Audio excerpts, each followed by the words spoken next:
നമ്മുടെ മറിയക്കുട്ടി ചേട്ടത്തി ആള് ഹീറോ ആകുക കേട്ടോ. മറിയക്കുട്ടി ചേട്ടത്തിക്ക് പെൻഷൻ കൊടുത്തേ ഒക്കൂ എന്ന് ഇന്ന് കോടതി വിധി വന്നിരിക്കുന്നു. സാമ്പത്തിക പ്രതിസന്ധി ഉണ്ടായെന്ന് സർക്കാർ അഭിഭാഷകൻ വാദിച്ചപ്പോ കോടതി ചോദിച്ചു, ഏതെങ്കിലും ആഘോഷത്തിന് കുറവല്ലോ വന്നിട്ടുണ്ടോ? സംഭവം ശരിയല്ലേ? ബാക്കി എല്ലാ കാര്യങ്ങളും അടിപൊളിയായിട്ടല്ലേ നടക്കുന്നത്. പെൻഷൻ കൊടുക്കാനേ കാശില്ലാതെ ഉള്ളൂ. ഏതാണെങ്കിലും ചേട്ടത്തിയുടെ ചില ഇന്റർവ്യൂകൾ നമ്മളെ ഇരുത്തി ചിന്തിപ്പിക്കുന്നതാണ്. കഴിഞ്ഞ ദിവസം ഒരു ഇന്റർവ്യൂ ഉണ്ടായിരുന്നു. ഇതിനോടകം 1.5 മില്യണിലേറെ ആൾക്കാർ ആ വീഡിയോ കണ്ടു കഴിഞ്ഞു.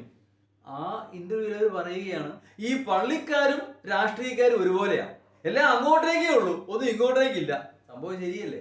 ഒരു കുഞ്ഞ് ജനിച്ച് വീഴുമ്പോൾ മുതൽ പള്ളിയുടെ പിരിവ് തുടങ്ങുക, മാമോദീസ, പിന്നെ അങ്ങോട്ട് പല പല പിരിവുകൾ, അവസാനം ശവോടക്ക് വരെ. അതിനും കാശ് അങ്ങോട്ട് അടയ്ക്കണം. അവരതേ ഇന്റർവ്യൂ ചോദിക്കുന്നുണ്ട്, ദൈവത്തിന് എന്തിനാ കാശ്, നമുക്ക് നേരിട്ട് പ്രാർത്ഥിക്കാൻ വരെ, ഒരു ഇടനിലക്കാരുടെ കാര്യം എന്താ?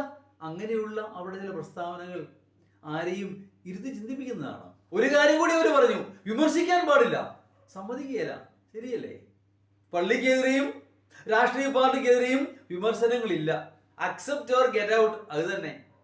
അപ്പൊ ഇതാ 25-ാം തീയതി എന്താണ് സംഭവിക്കാൻ പോകുന്നതെന്ന് വിശ്വാസികൾ ആകാംക്ഷയോടെ നോക്കിയിരിക്കുക.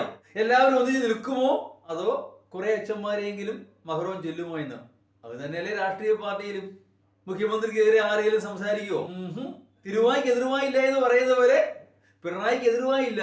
അദ്ദേഹത്തിനെതിരെ മാത്രമല്ല, പ്രധാനമന്ത്രിക്കെതിരെ വല്ലതും പറയാൻ പറ്റുമോ? ആർഎസ്കാര് വീട്ടിൽ വരും, വടിയും പത്തലൊക്കെ ആയി കാര്യമായ വിമർശനം ഉന്നയിച്ചാൽ ഒരു വിമർശനമില്ല. Accept or get out. ശരിയല്ലേ അവർ പറഞ്ഞത്? ഈ പള്ളിക്കാരും ആ രാഷ്ട്രീയക്കാരും ഒക്കെ ഒരുപോലെ തന്നെയാണ്.